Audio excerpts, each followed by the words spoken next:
The first time I ever went to go and see Peterson talk live, he got asked this question, and this person said, "The depth of my consciousness causes me to suffer.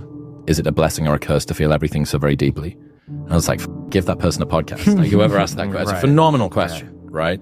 And Peterson thought for a moment, and he said, "The only way out is through. You take more of the thing that poisons you until you turn it into a tonic that girdles the world around you." And I was like, that's awesome. Only you would say that. Yeah, Oh my God. it was like apocalyptic piece of life advice. But one thing I'm not getting, there's a big difference between letting people do something for themselves and saying men should be dangerous. By dangerous, that implies I should be ready to threaten someone, to hurt somebody. No, you should be capable of it. But that doesn't mean you should use it. There's nothing to you otherwise. Like, if you're not a formidable force, there's no morality in your self-control. If you're incapable of violence, not being violent isn't a virtue. People who teach martial arts know this full well, right? If you learn a martial art, you learn to be dangerous, but simultaneously you learn to control it. Both of those come together.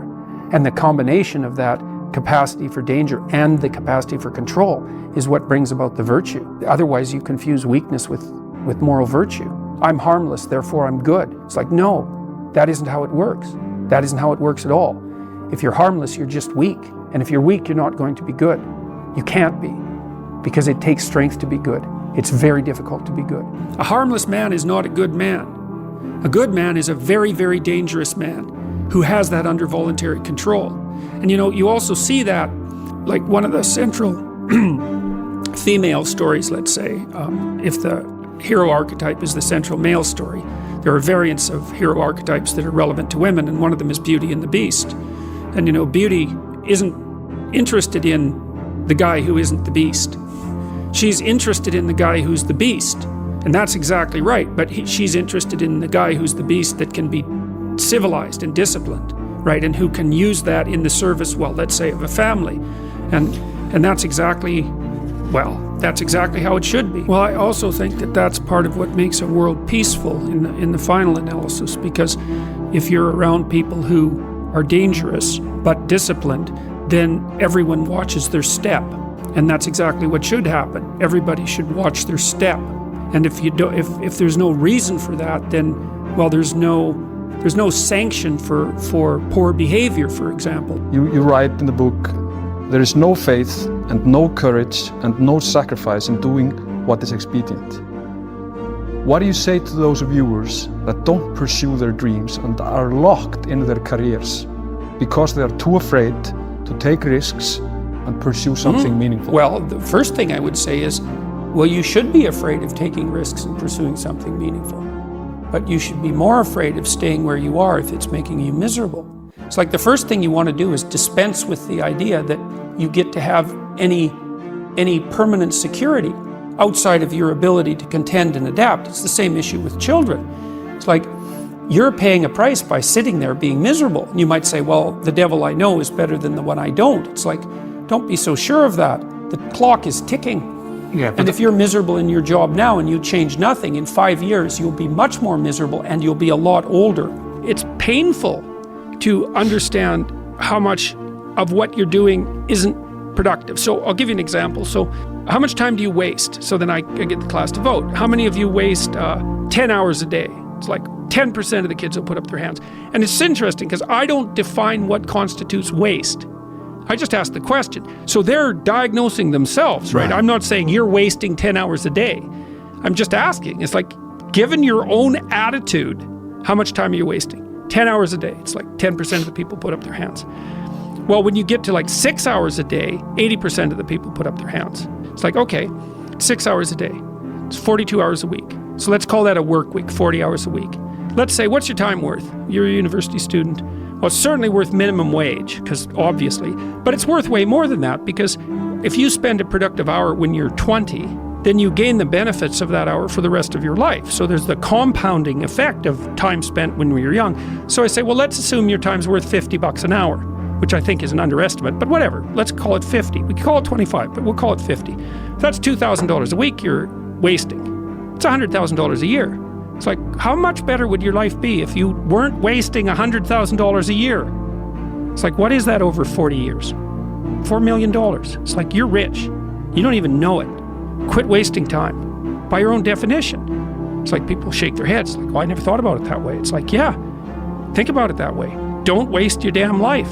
And then you think, well, why would people be resistant to that message? It's like, well, you really want to wake up and figure out that you're wasting half your life? And when people do that kind of wasting, they actually hate it. It's painful to recognize that. Then it's painful to think, oh my God, look how undisciplined I am. I don't know anything. I can't use a schedule. I can't stick to a calendar. I don't have any aims. I don't know anything about the world. Right? And maybe there's a part of me that's bitter because I haven't got everything already. And I'd just like to say, to hell with it. That's the recognition of the Jungian shadow. It's like that's what makes you vicious and untrustworthy. All of that. No one wants to look at that. And no bloody wonder. So I have this friend, and this story really hit me. So during the pandemic, running a podcast, I was able to have the thing that I feel I'm good at, my artistic pursuit and outlet, that was available for me to continue. It was actually increased because I didn't have other stuff to do. And I have a friend that's a barber, and he got a job at a supermarket. Barbers shut down for a long period of time, and he got a job at a supermarket stacking shelves overnight. And I asked him, I was like, man, how are you finding the new job? It's a big change. He's like, do you know what it is? I actually don't mind the work, I don't mind the people that I work with, but man, I miss being good at something. Right. Well, dude, that hit me so hard. Right. I missed being good at something. Yeah. Well, people need the opportunity to be good at something. So then you might ask yourself, well, what's the best antidote to the discomfort of life? And you might say, well, it's comfort. And I suppose that's what you act out when you swaddle a baby. But a better antidote is something like adventure to excellence.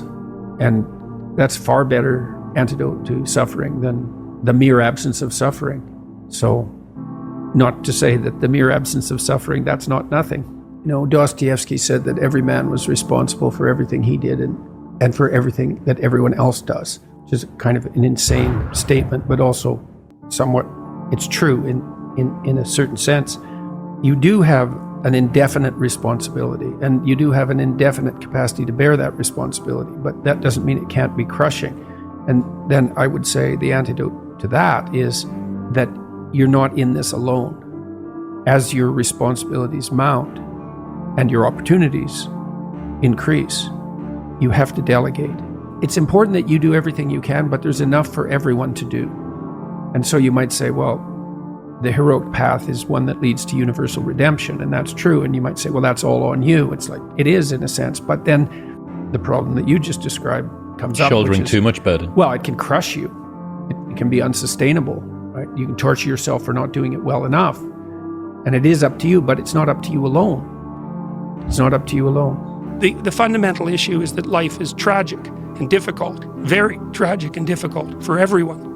And it's also tainted by malevolence, because no matter how things are tragic and difficult, but there's always some stupid thing that you could do or someone else could do that could make it even worse than it has to be. And so that's life. And you need an antidote to that, because that can embitter you. Constant contact with that. Just the tragedy, but the tragedy combined with betrayal and malevolence, that makes it even worse, especially if it's self-induced. Okay, so you need something to set against that so you don't get bitter and resentful. Well, what do you set against that? Doing something worthwhile, by your own definition, say. You need some reason to get the hell out of bed on a terrible day because you've got something good to do. Well, what's the best thing you can do? Transcend your current wretched and miserable self. There's meaning to be found in that, and and that's a meaning that's associated with responsibility. There's been this attempt to identify masculine competence and power, let's say, but mostly competence with tyranny, and that's very, very hard on young men. It's also hard on young women, for that matter, but it's very helpful for people to hear that they should make themselves competent and dangerous and take their proper place in the world. Competent and dangerous? Mm-hmm. Why dangerous? Because it's the alternative to being weak, and weak is not good. The people who shoot up the high schools, they're weak. They're weak. How is it good to be dangerous? Because it makes you formidable. And life is a very difficult process. And it's not you're not prepared for it unless you have the capacity to be dangerous. That doesn't mean that you should be cruel. It doesn't mean any of that. There's a statement in the New Testament, the meek shall inherit the earth. But the meek isn't well translated. It means something more like, those who have swords and know how to use them but keep them sheathed will inherit the world. You have to be powerful and formidable and then peaceful, in that order. And that's not the same as being naive and weak and harmless, which is what young men are being encouraged to be. It's like, that's a very bad idea.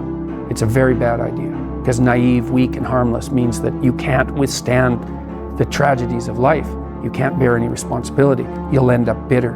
And when you get bitter, then you get dangerous. It's okay to be a man. It's not okay. It's necessary. What the hell are we going to do without men? You look around the city here, you see all these buildings go up. These men, they're doing impossible things. They're under the streets, working on the sewers. They're up on the power lines in the storms and the rain. They're keeping this impossible infrastructure functioning, this thing that works in a miraculous manner. They work themselves to death, and often literally. The gratitude for that is sorely lacking, especially among the people who should be most grateful. You see university professors, especially of the social justice bent, who are among the most protected and privileged people that the world has ever produced. They take everything they have for granted, failing to understand entirely that there's a massive infrastructure of unbelievably hardworking, solidly laboring, working class men breaking themselves in half on a regular basis, making sure that everything that always breaks works. And so a little gratitude for that is in order. And it's very useful to tell everyone, not just men, that they have an important role to play, a necessary role, and that if they act properly and honestly and forthrightly, that they can put their lives together and they can help their families and they can make their communities better, and that's not toxic masculinity, that appalling phrase. It's what keeps the world going round. But isn't it a luxury to pursue what is meaningful? Our viewers have mortgages, they have children, they have payments and loans. It's a luxury to pursue because we lack the resources. Well, I don't remember now, I'm not talking about what makes you happy. It's a luxury to pursue what makes you happy. It's a moral obligation to pursue what you find meaningful.